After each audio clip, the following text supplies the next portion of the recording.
ಅಭಿವೃದ್ಧಿ ಅಭಿವೃದ್ಧಿ ಅನ್ನುವಂತ ವಿಚಾರ ಮಾತಾಡ್ತಾರೆ ಬಿಜೆಪಿ. ಎಸ್ ಆದ್ರೆ ನಿನ್ನೆ ಅಭಿವೃದ್ಧಿ ವಿಚಾರವಾಗಿ ಜಿವಿಎ ಸಭೆ ನಡೆದಿದ್ದಂತಹದ್ದು ಎಸ್ ಅಂತಹದ್ದನ್ನ ಬಾಯ್ಕಾಟ್ ಮಾಡೋ ಮೂಲಕ ಕ್ಷೇತ್ರದ ಜನಗಳಿಗೆ ಇವ್ರು ಏನ್ ಹೇಳ್ತಾರೆ? ಮೇಡಮ್, BJP ಅವರಿಗೆ ಅವ್ರದ್ದು 1 ಪಾಯಿಂಟ್ ಅಜೆಂಡಾ ಏನಾದರೂ ಮಾಡಿ ಅಧಿಕಾರಕ್ಕೆ ಬರಬೇಕು. ಅವ್ರ ಅಭಿವೃದ್ಧಿ ಬಗ್ಗೆ ಮೇಡಮ್ ಇವತ್ತು ಭಾಳಷ್ಟು ವಿಚಾರ ಮಾಡ್ತಾರಲ್ಲ. 4 ವರ್ಷ ಅವ್ರ ಕೈಯಲ್ಲಿ ಅಧಿಕಾರ ಇತ್ತಲ್ಲ, ಆ ಚೇಂಜಸ್ ತರ್ಬೋದಾಗಿತ್ತಲ್ಲ, ನಾವೇನು ನಿಲ್ಸಿರ್ಲಲ್ವಾ? ಅವ್ರ 4 ವರ್ಷದ ಸರ್ಕಾರ ಅದೊಂದು ರೀತಿ ಅಕ್ರಮ ಸಂತಾನದ ಸರ್ಕಾರ 4 ವರ್ಷ. ಯಾಕೆಂದರೆ ನಮ್ಮ ಕೂಸುಗಳನ್ನ ಕರ್ಕೊಂಡ್ಬಂದು ಅಲ್ಲೋಗಿ ಸರ್ಕಾರ ರಚಿಸಿದ್ರು.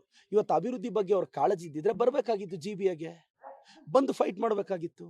GBAಗೆ ಬರಲ್ಲ, ಫೈಟ್ ಮಾಡಲ್ಲ, ಅಭಿವೃದ್ಧಿ ಬಗ್ಗೆ ಮಾತಾಡಲ್ಲ. ಏನಾದರೂ ಮಾತಾಡಿದ್ರೆ ನಮ್ಮ ಸಿದ್ದರಾಮಯ್ಯ ಸಾಹೇಬ್ರ ಬಗ್ಗೆ ಮಾತಾಡೋದು, ಪ್ರಿಯಾಂಕ್ ಸಾಹೇಬ್ರ ಬಗ್ಗೆ ಮಾತಾಡೋದು. ನೆನ್ನೆ ನಮ್ಮ ಪ್ರಿಯಾಂಕ್ ಸಾಹೇಬರು ಕರೆಕ್ಟಾಗಿ ಹೇಳಿದ್ದಾರೆ, ಪ್ರಗತಿ ಆಗ್ತಾ ಆಗ್ತಾ ಆಗ್ತಾ ಒಂದು ನಗರ ಬೆಳೆಯುತ್ತೆ. ಇವತ್ತು ಫಾರಿನ್ ಡೈರೆಕ್ಟ್ ಇನ್ವೆಸ್ಟ್ಮೆಂಟಲ್ಲಿ ನಾವು 2nd ಪ್ಲೇಸಲ್ಲಿ ಇದ್ದೀವಿ. ಮೈಗ್ರೇಷನ್ ಜಾಸ್ತಿ ಆಗ್ತಿದೆ, ಬೇರೆ ಬೇರೆ ಸ್ಟೇಟ್ಸಿಂದ ಬಂದು ಬೆಂಗಳೂರಲ್ಲಿ ಬದುಕನ್ನು ಕಟ್ಕೊತಾ ಇದ್ದಾರೆ. ಜನಸಂಖ್ಯೆ ಹೆಚ್ಚಾಗ್ತಿದೆ, land remains the same, population increases more. ಇವತ್ತು ಜನಸಂಖ್ಯೆ ಜಾಸ್ತಿ ಆದಾಗ ವೆಹಿಕಲ್ ಪರ್ಚೇಸ್ ಜಾಸ್ತಿ ಆಗ್ತಿದೆ, ಟ್ರಾಫಿಕ್ ಜಾಸ್ತಿ ಆಗ್ತಿದೆ. ಇದರ ಅರ್ಥ ಪ್ರಗತಿ ಆಗ್ತಿದೆ ಅಂತ. ನಮ್ಮ ಸಾಹೇಬರು ಅದನ್ನು ಹೇಳಿದ್ರೆ ಅದನ್ನು BJP ಅವರು ಅಶೋಕಣ್ಣ ಪ್ರೆಸ್ ಮೀಟಲ್ಲಿ ಏನೇನೋ ವ್ಯಾಖ್ಯಾನಿಸ್ತಾರೆ. ಅಶೋಕಣ್ಣ, ಯಾಕೆ ಪ್ರಿಯಾಂಕಾ ಸಾಹೇಬ್ರನ್ನ ಕಂಡ್ರೆ ನಿಮ್ಗೆ ಅಷ್ಟು ಭಯ ಆಗ್ತಿದೆ? ಪ್ರಿಯಾಂಕಾ ಸಾಹೇಬರು ಈ ರಾಜ್ಯದ ಫ್ಯೂಚರ್, ಮರ್ತೋಗ್ಬೇಡಿ. ಅಶೋಕ್ ಅವರೇ.